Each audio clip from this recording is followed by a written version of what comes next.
അവരുടെ പ്രണയത്തിൻ്റെ നാളുകൾ പരസ്പരം പ്രണയം ചൊരിഞ്ഞുകൊണ്ട് സ്നേഹിക്കാൻ മത്സരിച്ചു. അവൻ്റെ മനസ്സിൽ താൻ അനാഥനാണെന്നുള്ള ചിന്ത പോലും വന്നില്ല. കാരണം ഗൗരി അവൻ്റെ എല്ലാമായി മാറിയിരുന്നു. അമ്മയും വാത്സല്യവും നൽകി അവനെ ഊട്ടി. അച്ഛൻ്റെ കരുതലോട് അവനെ ശാസിച്ചു. അനുജത്തിയുടെ കുറുമ്പോട് അവനെ വാശി കയറ്റി. അനിയൻ്റെ അധികാരത്തോട് അവനെ ദേഷ്യം പിടിപ്പിച്ചു. എല്ലാം കൊണ്ടും അവൻ്റെ ജീവിതത്തിൽ അവൾ നിറഞ്ഞു നിന്നു. മനസ്സിൽ തനിക്ക് വേണ്ടി സൂക്ഷിച്ചു വെച്ച പ്രണയത്തിൽ മതിമറന്നു പോയിരുന്നു ഗൗരി. അവൻ്റെ കരുതലും സ്നേഹവും എല്ലാം ഏത് നിമിഷവും അവൻ കൂടെ വേണമെന്ന് തോന്നിച്ചു. അവനെ കാണാത്ത നിമിഷങ്ങൾ അവൾക്ക് ദുസ്സഹമായി തോന്നി. അന്ന് രാവിലെ ഒരുമിച്ചാണ് അവർ പുറപ്പെട്ടത്. അവളെ കോളേജിൻ്റെ മുന്നിലിറക്കി. അവൾ പോകാൻ വേണ്ടി തിരിഞ്ഞതും രുദ്ര അവളുടെ കയ്യിൽ പിടിച്ച് അവനിലേക്ക് അടുപ്പിച്ചു. ഗൗരി ചുറ്റും നോക്കി കണ്ണുകൾ കൊണ്ട് വേണ്ട എന്ന് കാണിച്ചു. എന്താ? വൈകുന്നേരം നേരത്തെ വരും, അമ്മ ചെല്ലാൻ പറഞ്ഞിട്ടുണ്ട്. പിന്നെ പിന്നെ കഴുത്തിലെ പാടെ മുടി കൊണ്ട് മറച്ചേക്ക്, അല്ലെങ്കിൽ ആരെങ്കിലും ചോദിക്കും. രുദ്ര അവളെ കളിയാക്കി പറഞ്ഞു. ഗൗരി വേഗം മുടി മുന്നിലേക്കിട്ട് അവനെ രൂക്ഷമായി നോക്കി. രുദ്ര ചിരിച്ചുകൊണ്ട് മീശ പിരിച്ച് ഉമ്മ കൊടുക്കുന്ന പോലെ ചുണ്ടുകൾ കൊണ്ടാക്കി ബൈക്ക് എടുത്തു പോയി. ഗൗരി ചിരിച്ചുകൊണ്ട് കോളേജിലേക്ക് തിരിഞ്ഞതും പുറകിൽ കുറച്ച് മാറി നിൽക്കുന്ന ധന്യയെ കണ്ട് ഗൗരി ചമ്മിയെ പോലെ നോക്കി. ധന്യ നടന്നു വന്ന് അവളുടെ അടുത്ത് വന്നു. എന്ന് കെട്ടിയോളും കൂടെ ഒരു സ്വകാര്യം, അത് കൊച്ചുകുട്ടികളോട് പറയാൻ പറ്റില്ല. ഓ ആയിക്കോട്ടെ. അവർ ഒരുമിച്ച് ക്ലാസ്സിൽ പോയി. ഉച്ച കഴിഞ്ഞ് അവസാനത്തെ അവർ കട്ട് ചെയ്ത് ഗൗരി പുറത്ത് വന്ന് രുദ്രനെ വിളിച്ചു. കുറച്ചു കഴിഞ്ഞ് രുദ്ര വന്ന് അവളെയും കൂട്ടി തറവാട്ടിലേക്ക് പോയി. അവിടെ എത്തി ഗൗരി അകത്ത് കയറാൻ നിൽക്കുമ്പോഴാണ് മുത്തശ്ശൻ പുറത്തേക്ക് വന്നത്. നിൽക്ക്, കയറാൻ വരട്ടെ. ഗൗരി ആ നിമിഷം തന്നെ അവിടെ നിന്നു. അവളുടെ പുറകിലായി വന്ന രുദ്രദേശത്തിൽ അവളെ കയ്യിൽ പിടിച്ച് അകത്ത് പോവാൻ നിന്നതും ഗൗരി അവൻ്റെ കയ്യിൽ പിടിച്ച് വേണ്ട എന്ന് കാണിച്ചു. രുദ്ര നല്ല ദേഷ്യം വന്നിരുന്നു. അടുത്ത നിമിഷം അയാളുടെ വായിൽ നിന്നും വരുന്ന വാക്കുകളും അവനറിയാമായിരുന്നു. എന്നാൽ ഗൗരി എന്തോ മനസ്സിൽ ഉറപ്പിച്ചു തന്നെയായിരുന്നു നിന്നത്. എവിടേക്ക് രണ്ടാളും കൂടെ? നിങ്ങളോട് പലപ്പോഴും പറഞ്ഞിട്ടുണ്ട്, ഇങ്ങനെ വലിഞ്ഞു കയറി വരാനുള്ള സ്ഥലമല്ല ഇതെന്ന്. പിന്നെയും വരും, നാണവും മാനവും ഇല്ലാതെ. രുദ്ര മുഷ്ടി ചുരുട്ടിയതും ഗൗരി അവൻ്റെ കയ്യിൽ പിടിച്ചു. അവൻ അവളെ നോക്കാതെ അയാളെ തന്നെ തുറിച്ചു നോക്കി. മുത്തശ്ശൻ അവൻ്റെ നോട്ടത്തിൽ ഒന്ന് പതറിയെങ്കിലും അയാളുടെ ഉള്ളിലെ അഹങ്കാരം വീണ്ടും ഉണർന്നു. ഇവിടേക്ക് എപ്പോഴും ഇങ്ങനെ വന്ന അവകാശം സ്ഥാപിക്കാമെന്ന് കരുതണ്ട. ഇതെല്ലാം എൻ്റെ കാർത്തിക്കുള്ളതാണ്, അത് മോഹിച്ചാരും വരണ്ട. മുത്തശ്ശൻ്റെ ഉച്ചത്തിലുള്ള സംസാരം കേട്ട് രുക്മണിയും ഭാമയും പുറത്തു വന്നു. സംഭവം എന്താണെന്ന് അവർക്ക് മനസ്സിലായി. എന്നാൽ അവർ അമ്പരന്ന് രുദ്ര ഒരക്ഷരം മിണ്ടാതെ എല്ലാം കേട്ടു നിൽക്കുന്നത് കണ്ടാണ്. ഒന്നുകിൽ കേൾക്കാതെ പോകും, അല്ലെങ്കിൽ എന്തെങ്കിലും പറയും. എന്നാൽ ഇന്ന് അവനെല്ലാം കേട്ട് മൗനമായി നിൽക്കുന്നു. രുക്മണിയുടെ നോട്ടത്തിൽ രുദ്രൻ്റെ കയ്യിലുള്ള ഗൗരിയുടെ പിടുത്തം കണ്ട് അവർ അവളെ നോക്കി. അവരുടെ മുഖത്ത് യാതൊരു വ്യത്യാസവുമില്ലായിരുന്നു. എന്നാൽ രുക്മണി കൂടുതൽ ഭയന്നത് മുത്തശ്ശൻ രുദ്രൻ്റെ കാര്യം വല്ലതും തുറന്നു പറയുമോ എന്നായിരുന്നു. അവർ മനസ്സിൽ അത് പുറത്തു വരല്ലേ എന്ന് പ്രാർത്ഥിച്ചു. അങ്ങനെയാണെങ്കിൽ ഈ കാണുന്ന സ്വത്തിലെല്ലാം ഒരേ ഒരു അവകാശി ഈ നിൽക്കുന്ന എൻ്റെ ഭർത്താവ് രുദ്രദേവാണ്. ഗൗരി പറയുന്നത് കേട്ട് മുത്തശ്ശൻ ഞെട്ടി. ഗൗരി രുദ്രയിൽ നിന്നും പിടിവിട്ട് അയാളുടെ അടുത്തേക്ക് നീങ്ങി നിന്നു. പറയുമ്പോൾ എല്ലാം പറയണല്ലോ. നിങ്ങൾ കാരണം ശോഷിച്ചു പോയ ഈ തറവാടിനെ ഈ നിലയിൽ എത്തിച്ചതിൽ, എല്ലാം നഷ്ടപ്പെട്ട ആളുകൾക്ക് മുന്നിൽ തലകുനിച്ച് നിൽക്കുന്ന നിങ്ങളുടെ മകനെയെല്ലാം കരകയറ്റിയതിൻ്റെ ഭർത്താവാണ്. ബിസിനസ്സിൽ സഹായിച്ചെന്ന് കരുതി അതിനുള്ള പാരിതോഷികം അവൻ വാങ്ങിയിട്ടില്ല. നിങ്ങളുടെ വീടും പണവുമെല്ലാം. ഈ തറവാട്ടിൽ ഒരു ചില്ലിക്കാശ് പോലും ഇദ്ദേഹം എടുത്തിട്ടില്ല. എല്ലാം ഒറ്റയ്ക്ക് നേടിയെടുത്തതാണ്. ഗൗരി എല്ലാം തുറന്നു പറയുമ്പോൾ മുത്തശ്ശനോടൊപ്പം രുക്മണിയും ഭാമയും ഞെട്ടി. തൻ്റെ ഭർത്താവിന് വേണ്ടി വാദിക്കുന്ന ഭാര്യയായിരുന്നു ഗൗരി അപ്പോൾ. എന്നാൽ രുദ്ര ഗൗരിയെ തന്നെ നോക്കി നിന്നു. താൻ പറയാതെ പോയ പലതും അവൾക്കറിയാമെന്ന് അവന് മനസ്സിലായി. തനിക്ക് വേണ്ടി ശബ്ദമുയർത്താൻ തൻ്റെ പാതയുണ്ടെന്ന് എനിക്ക് കൂട്ടിന്. ഇനി നിങ്ങളുടെ ദുഷ്ടമനസ്സിനെ കീറിമുറിക്കാൻ പോകുന്ന ഒരു കാര്യം കൂടെ. ഈ കാണുന്ന സൂര്യമംഗലം തറവാടടക്കം സകല സ്ഥാപനങ്ങളും എല്ലാം എഴുതി വച്ചിരിക്കുന്നത് രുദ്രദേവിൻ്റെ പേരിലാണ്, അതായത് എൻ്റെ ഭർത്താവിൻ്റെ പേരിൽ. ഗൗരിയുടെ ആ വാക്കുകൾ ശരിക്കും ഞെട്ടിച്ചത് രുദ്രനെയാണ്. കാരണം ആ കാര്യം അവൻ അറിയില്ലായിരുന്നു. എല്ലാവരുടെയും നോട്ടം ഗൗരിയിൽ തന്നെയായിരുന്നു. ആ സമയമാണ് സൂര്യനും കാത്തിയും ഓഫീസിൽ നിന്നും വന്നതും. എല്ലാവരും ഉമ്മറത്ത് നിൽക്കുന്നത് കണ്ട് അവർ രണ്ടുപേരും പരസ്പരം നോക്കി അകത്തു കയറി. എന്തെല്ലാവരും അകത്ത് കയറാതെ? സൂര്യൻ ചോദിച്ചത് മുത്തശ്ശൻ സൂര്യന് നേരെ തിരിഞ്ഞു. എനിക്കൊരു കാര്യം അറിയണം. നീ ഇതെല്ലാം ഈ തെമ്മാടിയുടെ പേരിലാണോ എഴുതി വെച്ചിരിക്കുന്നേ? അതെ, എൻ്റെ 2 മക്കൾക്കും അവകാശപ്പെട്ടതാണിതെല്ലാം. അങ്ങനെയാണെങ്കിൽ കാർത്തിക മാത്രം മതി. ഈ തന്തയും തള്ളയും ആരാണെന്ന് പോലും അറിയാത്ത ഇവന് എന്തിനാ ഇതെല്ലാം? മുത്തശ്ശൻ്റെ വാക്കുകൾ കേട്ട് കാർത്തിയും ഭാമയും ഞെട്ടി. എന്നാൽ സൂര്യൻ്റെയും രുക്മണിയുടെയും നോട്ടം ചെന്നത് രുദ്രനായിരുന്നു. അവൻ്റെ മുഖത്ത് യാതൊരു ഭാവവ്യത്യാസവും ഇല്ലായിരുന്നു. ഗൗരി അവൻ്റെ അടുത്ത് ചേർന്നു നിന്നു.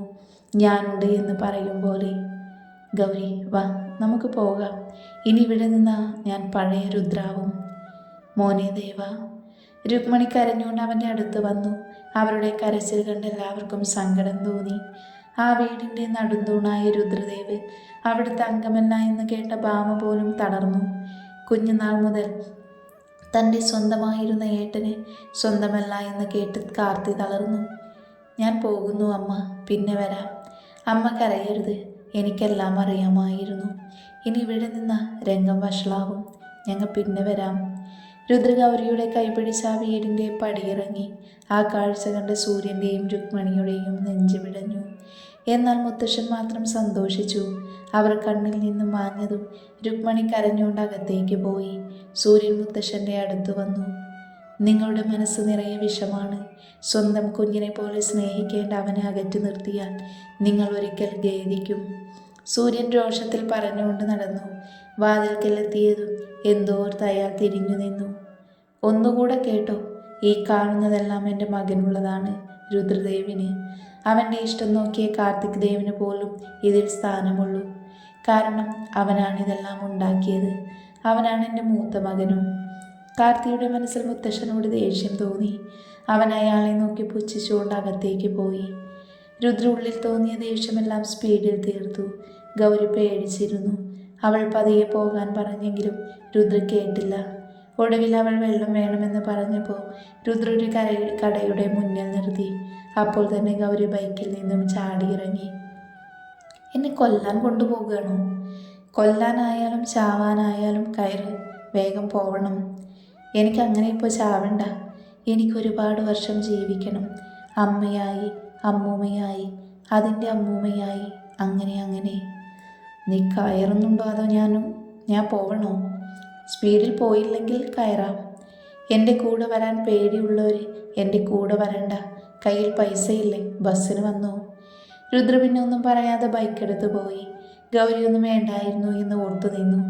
ഒടുവിൽ വേറെ വഴിയില്ലെന്ന് മനസ്സിലായി ഓട്ടോ പിടിച്ച് വീട്ടിൽ പോയി. അവൾ വീട്ടിലെത്തുമ്പോൾ മുറ്റത്ത് രുദ്രൻ്റെ ബൈക്കുണ്ടായിരുന്നു. അതുകൂടെ കൊണ്ട് ഗൗരിക്ക് നല്ല ദേഷ്യം വന്നു. അവൾ ചാടിത്തുള്ളി അകത്തേക്ക് കയറി. സോഫയിലിരുന്ന് കാൽ വച്ചിരുന്ന് വെള്ളം കുടിക്കുന്ന രുദ്രനെ കണ്ട് ഗൗരി ദേഷ്യത്തിൽ നോക്കി. ജീവനോടെ വന്നല്ലോ അമ്മൂമ്മ. രുദ്ര അവളെ കളിയാക്കി പറഞ്ഞതും ഗൗരി കയ്യിലെ ബാഗ് അവൻ്റെ മേലേക്ക് എറിഞ്ഞ് റൂമിൽ പോയി. ഗൗരി കുളി കഴിഞ്ഞ് മുടിയിലെ വെള്ളം കുടയുമ്പോഴാണ് രുദ്ര അവളുടെ അടുത്ത് വന്നത്. അവൻ വന്നതറിയാതെ മുടി കുടഞ്ഞതും അവൻ്റെ മുഖത്തേക്കും ഷർട്ടിലേക്കുമെല്ലാം വെള്ളം തെറിച്ചു. രുദ്ര കണ്ണുകളൊന്ന് പൂട്ടി അവളെ പിടിച്ചു വലിച്ചു. പേടിച്ചു പോയി ഗൗരി അവൻ്റെ നെഞ്ചിൽ തട്ടി നിന്നു. അവളുടെ കഴുത്തിൽ മുഖം പൂഴ്ത്താൻ വേണ്ടി തുനിഞ്ഞതും ഗൗരി വേഗം അകന്നു മാറി. റോഡിൽ ഇറക്കി വിട്ടവരൊന്നും എന്നെ തൊടണ്ട. നീ എന്നോട് വാശിക്ക് നിൽക്കുന്നോ? അതെ, സ്വന്തം ഭാര്യയെ നടു റോട്ടിൽ ഇറക്കി വിട്ട് ഇവിടെ വന്ന് വെള്ളം കുടിച്ചിരിക്കാൻ നാണമുണ്ടോ നിങ്ങൾക്ക്? ഇല്ല, നിന്റെ അടുത്ത് നാണം ഇത്തിരി കുറവാണ്. അവൻ്റെ മറുപടി കേട്ട് ഗൗരിക്ക് ദേഷ്യം ഇരട്ടിച്ചു. അവൾ അവനെ മറികടന്ന് മുറിയിൽ നിന്നും പോയി. അവൾ പോയത് നോക്കി രുദ്ര ചിരിച്ചുകൊണ്ട് അവൻ കുളിക്കാൻ കയറി. രുദ്ര കുളി കഴിഞ്ഞിറങ്ങുമ്പോഴാണ് അടുക്കളയിൽ നിന്നും പാത്രങ്ങളുടെ ശബ്ദം കേട്ടത്. അവൻ തോർത്ത് ഹാങ്ങറിലിട്ടൊരു ഷർട്ട് എടുത്തിട്ട് അടുക്കളയിലേക്ക് നടന്നു. ഗൗരി തൻ്റെ ദേഷ്യം അടുക്കളയിൽ പാത്രങ്ങളോട് തീർക്കുകയായിരുന്നു. മാത്രമല്ല സംസാരവുമുണ്ട്. രുദ്ര അവളുടെ സംസാരം കേട്ട് വാതിൽക്കൽ ചാരി നിന്നു. ഗൗരി ഇതൊന്നും അറിയാതെ ജോലിയിൽ തന്നെയായിരുന്നു. അവൻ്റെ മനസ്സിലെ സങ്കടം വായിക്കാൻ എന്നോണമായിരുന്നു അവളുടെ ദേഷ്യം. അവനൊന്നും ഓർക്കാതെ അവരുടെ ലോകത്ത് മാത്രം വേണമെന്ന് തോന്നി അവൾക്ക്. ഒലിപ്പിച്ചുകൊണ്ട് ഇങ്ങോട്ട് വരട്ടെ, കാണിച്ചു കൊടുക്കുന്നുണ്ട്. അവൾ ജോലി തുടരുമ്പോഴാണ് ഇടുപ്പിലൂടെ ഇഴയുന്നത് പോലെ തോന്നിയത്. അതറിഞ്ഞു എങ്കിലും അവൾ അറിയാത്ത പോലെ തന്നെ നിന്നു. ആദ്യത്തെ സ്ഥാനം വേണ്ടേ? രുദ്ര പറഞ്ഞത് മനസ്സിലാവാതെ ഗൗരി മുഖം ചരിച്ച് അവനെ ഒന്ന് നോക്കി. രുദ്ര അവളുടെ കാതോരം ഒഴിഞ്ഞു. അമ്മയായി അമ്മൂമ്മയോ ഒക്കെ ആവണ്ടേ? അതിനാദ്യം അമ്മയാവണ്ടേ? അപ്പോൾ രുദ്ര പറഞ്ഞതിൻ്റെ പൊരുൾ മനസ്സിലാക്കി ഗൗരി പുരുക ഉയർത്തി അവനെ നോക്കി തിരിഞ്ഞു നിന്നു. രുദ്ര അവളിലേക്ക് അടുത്തതും ഗൗരി അവൻ്റെ വാപ്പൊത്തി. അയ്യടാ, അത് ഞാൻ വെറുതെ പറഞ്ഞതാ. രുദ്ര അവളുടെ കൈമാറ്റി. ആണോ? പക്ഷെ ഞാൻ കാര്യത്തിലെടുത്തു, ഇനി മാറ്റാൻ പറ്റില്ല. രുദ്ര പറഞ്ഞു തീർന്നതും അവളെ പിടിച്ച് സ്ലാബിൽ കയറ്റിയിരുത്തി പിൻകഴുത്തിൽ പിടിച്ച് മുഖം തന്നിലേക്ക് അടുപ്പിച്ചു. രുദ്രമുഖം അവളിലേക്ക് അടുപ്പിച്ചതും ഗൗരി അവനെ ഉന്തി മാറ്റി സ്ലാബിൽ നിന്നും ഇറങ്ങി. രുദ്ര വീണ്ടും അവളിലേക്ക് അടുത്തതും ഗൗരി അവൻ്റെ നെഞ്ചിൽ 2 കൈയും കുത്തി അകറ്റി നിർത്തി. എന്താടി, ദേഷ്യം പിടിപ്പിക്കല്ലേ? എനിക്കുണ്ട് ദേഷ്യം. റോഡിൽ എന്നെ ഇറക്കി വിട്ട് പോന്നില്ലേ?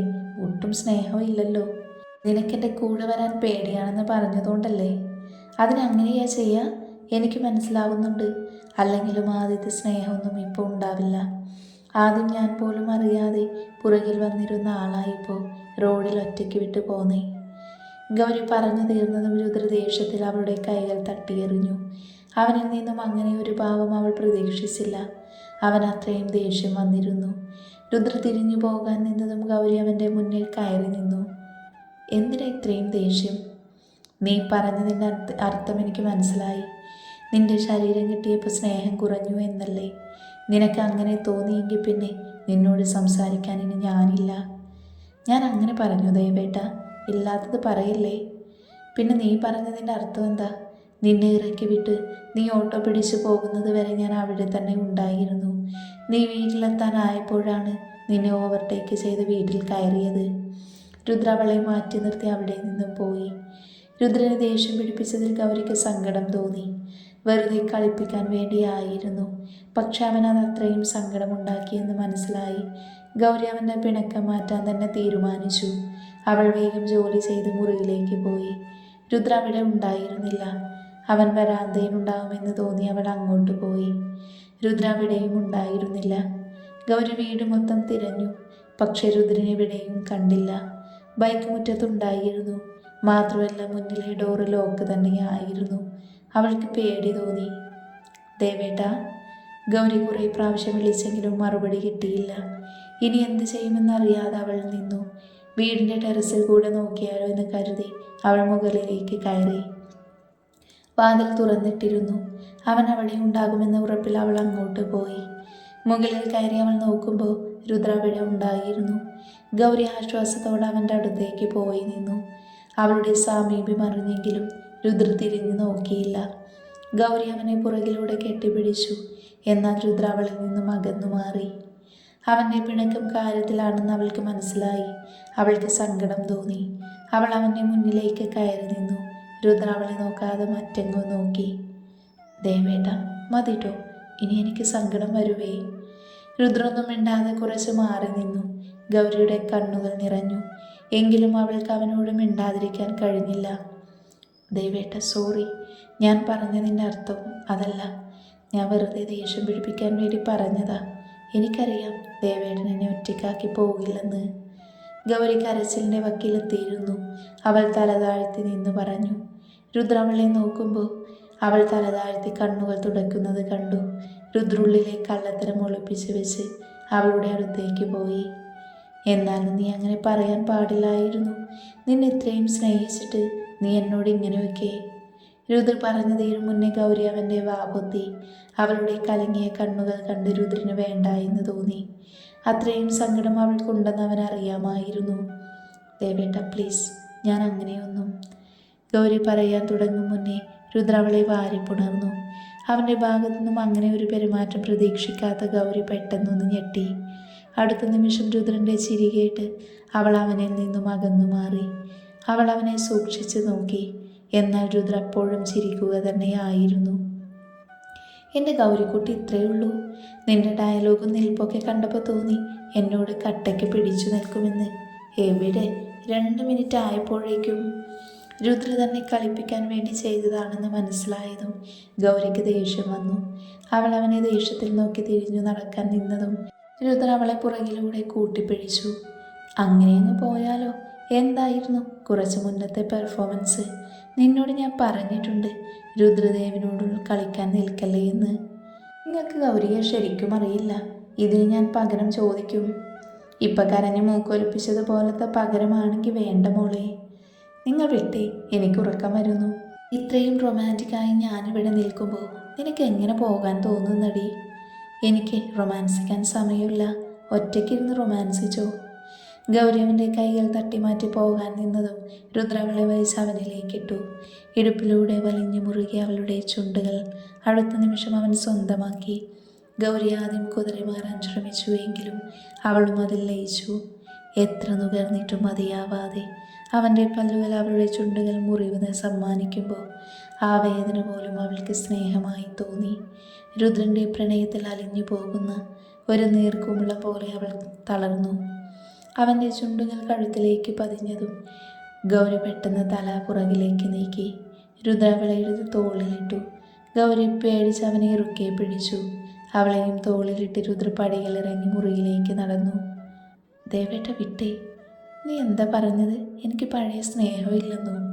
ഞാൻ വെറുതെ പറഞ്ഞതല്ലേ. വിട് ദേവേട്ട. എനിക്കെൻ്റെ സ്നേഹം തെളിയിക്കണ്ടേ? ദേ മനുഷ്യ, ഏത് നേരത്താണോ അങ്ങനെ പറയാൻ തോന്നിയത്? അപ്പോഴേക്കും അവൾ മുറിയിലെത്തിയിരുന്നു. അവളെ താഴെ ഇറക്കി രുദ്ര വാതിലടച്ചു കുറ്റിയിട്ടു. ഷർട്ടിൻ്റെ ബട്ടൺ തുറക്കാൻ തുടങ്ങിയതും ഗൗരി അവൻ്റെ കയ്യിൽ പിടിച്ചു.